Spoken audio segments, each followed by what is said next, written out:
அஸ்ஸலாமு அலைக்கும் வரஹ்மத்துல்லாஹி வபரகாத்துஹு. அளவற்ற அருளாளரும் நிகரற்ற அன்புடையனுமாகி அல்லாஹ்வின் திருப்பெயரால் துவங்குகின்றேன்.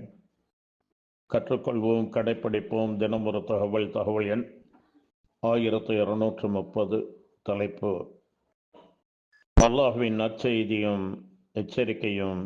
தொடர் 9. அன்பானவர்களே, கண்ணியத்திற்குரியவர்களே, அல்லாஹ் சுப்ஹானஹு வ தஆலா நாம் நேர்வழி பெற வேண்டும் என்பதற்காக அவனுடைய திருமறை குர்ஆனை இறை தூதர், இறுதி தூதர் முஹம்மது ஸல்லல்லாஹு அலைஹி வஸல்லம் அவர்களுக்கு வழங்கி அவர்கள் மூலமாக நமக்கு இந்த பாக்கியத்தை தந்திருக்கின்றார்.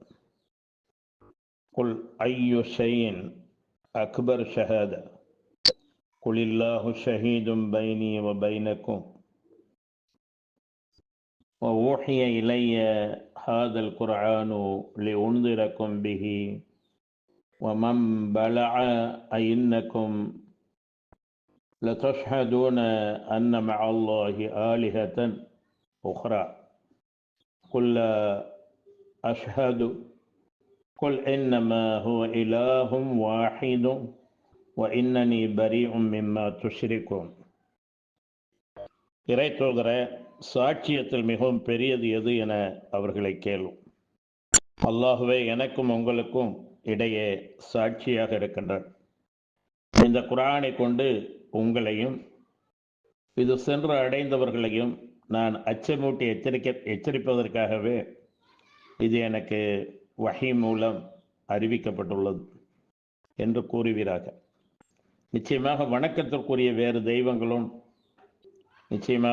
வணக்கத்திற்குரிய வேறு தெய்வங்களும் அல்லாஹுடன் இருப்பதாக நீங்கள் சாட்சி கூற முடியுமா என்று அவர்களிடம் கேட்பீராக. நான் அவ்வாறு சாட்சி சொல்ல மாட்டேன் என்றும் நீர் கூறுவீராக. வணக்கத்திற்குரியவன் நிச்சயமாக அவன் ஒருவன்தான். அவனுக்கு நீங்கள் இணை வைப்பதிலிருந்து நான் நிச்சயமாக விலகி கொண்டவனே என்று கூறிவிடும்.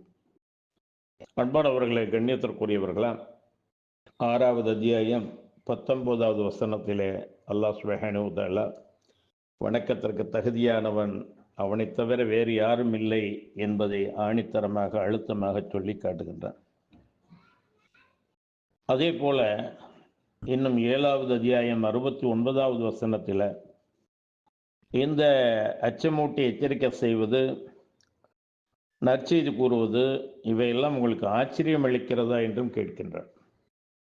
أَفَعَجِبْتُمْ أَنْ جَاءَكُمْ ذِكْرٌ مِّن رَّبِّكُمْ عَلَى رَجُلٍ مِّنْكُمْ